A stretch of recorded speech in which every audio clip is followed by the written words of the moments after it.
Sahabat, masih ingatkah kalian dengan statement para investor-investor besar dunia yang salah satunya termasuk mantan kandidat Kongres Amerika Serikat yaitu David Goldstein, yang dimana mereka mengatakan bahwa Terra Luna Classic atau LUNS layak untuk dijadikan investasi jika beberapa utilitas di jaringan Terra Luna Classic tersebut telah diaktifkan kembali. Lalu yang jadi pertanyaannya di sini adalah bagaimana cara anggota Terra Rebels, tim pengembang independen yang mendukung jaringan Terra Luna Classic untuk dapat mengembalikan utilitas daripada koin LUNS tersebut? Sebelum lanjut ke inti pembahasannya, seperti biasa, saya ingin mengucapkan banyak terima kasih terlebih dahulu kepada sahabat semua yang telah mendukung dan mensupport channel ini dari awal hingga saat ini.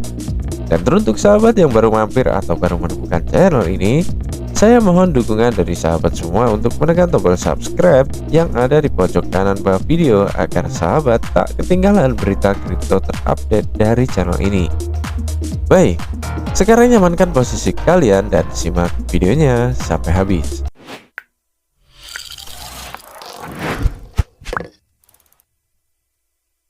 Seperti yang kita lihat beberapa hari belakangan, baik dari segi pembakaran atau bahkan harga daripada Terra Luna Classic itu sendiri semakin mengalami penurunan, yang kemungkinan besar hal tersebut terjadi tak lain dikarenakan dari dampak tersahkannya proposal 5234 pada tanggal 17 Oktober 2022 kemarin,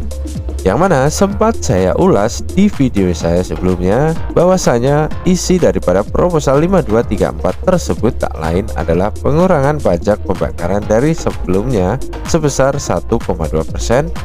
kini telah berkurang menjadi 0,2%,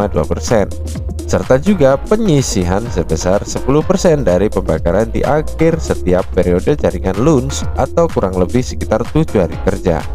Yang selanjutnya 10% yang diambil dari total pembakaran LUNS tersebut akan dicetak dan dikirim atau di-minting kembali ke dalam kumpulan komunitas, sehingga jaringan Terra Luna Classic dapat mendanai setiap kegiatan-kegiatan pengembangan ke depannya nanti.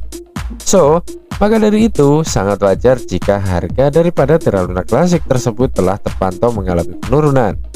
karena memang terbitnya proposal 5234 tersebut sempat menimbulkan kontroversi pro dan kontra di antara para komunitas Terra Luna Classic itu sendiri.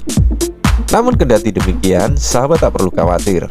karena baru-baru ini dilansir dari thecryptobasic.com, tim anggota Terra Rebels terpantau tengah berusaha keras untuk dapat menghidupkan dan menciptakan beberapa utilitas daripada koin Terra Luna Classic kembali, yang salah satunya seperti yang pertama, peluncuran game first person shooter Terra Luna Classic atau game FPS LUNS. Ya, beberapa hari yang lalu, Profesor Edward Kim, salah satu pendiri Terra Rebels dan juga pengembang LUNS, baru saja meluncurkan game FPS LUNS di Unity Play,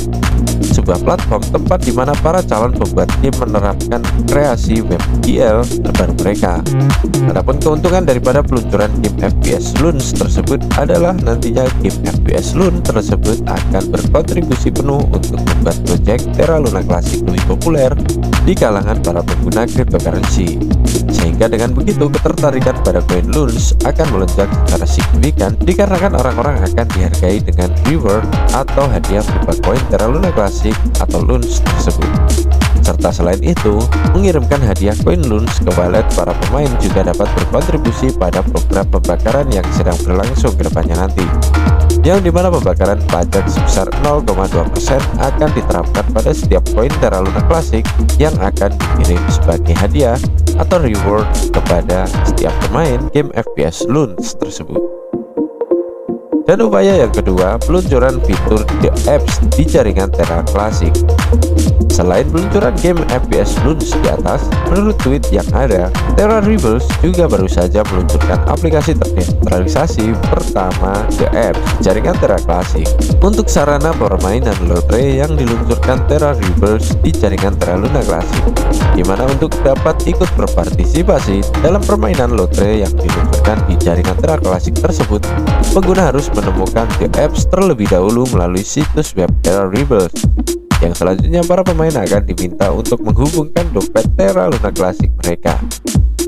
Adapun per tiket lotre nantinya akan dihargai sekitar 5.000 koin LUNS atau setara dengan 1,25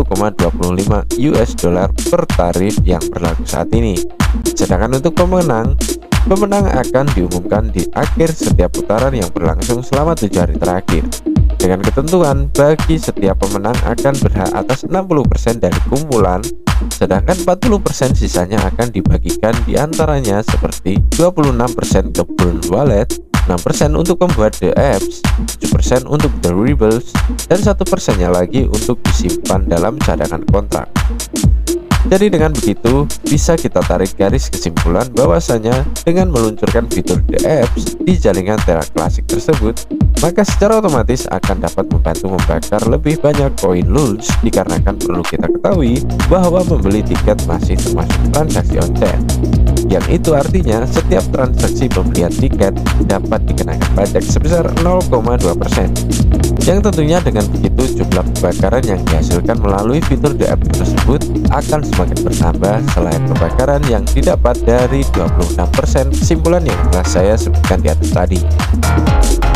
Dan upaya Terra Rebels untuk mengembalikan utilitas daripada koin LUNS yang ketiga adalah pengaktifan kembali Inter-Blockchain Communication atau IBC, serta pengembalian seluruh aktivitas ekonomi ke dalam jaringan Terra Classic, seperti contoh pengaktifan kembali fitur swap, generating text, dan juga memungkinkan orang membayar biaya pembakaran yang lebih kecil. Yang mana beberapa hari yang lalu Terra Rebels telah membagikan hasil AMA antara komunitas Terra Classic dengan Tobias Anderson aka Zaradar, salah satu pengembang inti daripada Terra Classic, yang berisi tentang pembahasan kunci untuk pembakaran Terra Classic LUNS yang lebih efisien dengan cara pengembalian seluruh aktivitas ekonomi ke dalam Terra Classic, seperti contoh pengaktifan kembali fitur swap, generating text, dan juga memungkinkan orang membayar biaya pembakaran yang lebih kecil. Dan perlu diingat bahwa selain usaha-usaha di atas, tim Terra Rebels juga telah mengambil langkah untuk mengaktifkan kembali Inter-Blockchain Communication (IBC) dan juga mengembalikan stablecoin Terra Classic USDC yang juga tidak berfungsi tersebut, yang mana menurut statement mereka dengan cara-cara di atas merupakan cara efisien untuk mengurangi pasokan LUNS yang beredar saat ini, dan juga untuk menarik lebih banyak perhatian dari para investor agar mau untuk menginvestasikan dana mereka ke Terra Luna Classic LUNS kembali. Tapi ngomong-ngomong berbicara soal mekanisme pembakaran koin LUNS, dikutip dari laman Twitter resmi Knowledge, salah satu influencer daripada Terra Luna Classic atau LUNS, ia telah menginfokan bahwasanya Exchange Binance saat ini telah merubah strategi mekanisme pembakaran koin LUNS, yang dimana setelah minggu kelima atau batch kelima, lebih tepatnya per batch ke-6 dan seterusnya nanti, hasil daripada mekanisme pembakaran koin LUNS tersebut akan diumumkan per hari kedua setiap bulan pukul 00.00, yang artinya yang sebelumnya Exchange Binance akan membagikan detail hasil mekanisme pembakaran koin LUNS di platform mereka per seminggu sekali. Kini detail hasil mekanisme pembakaran koin LUNS tersebut akan diumumkan per sebulan sekali pada hari kedua. Dan benar saja jika kita lihat announcement resmi dari pihak Exchange Binance di website binance.com, di situ telah tertulis bahwa nantinya hasil mekanisme pembakaran koin LUNS selanjutnya akan diumumkan per sebulan sekali pada hari kedua, yang dimulai pada tanggal 2 Desember 2022 mendatang. Tentu saja. So, mungkin itu dulu update perkembangan terbaru terkait koin Terra Luna Classic atau LUNS di video kali ini. Semoga sedikit ulasan di atas dapat bermanfaat dan dapat menjadi referensi untuk sahabat semua. Serta ingat, lakukanlah selalu riset mandiri sebelum berinvestasi, dan gunakanlah selalu uang dingin agar sahabat dapat meminimalisir segala risiko yang mungkin saja muncul ke depannya nanti.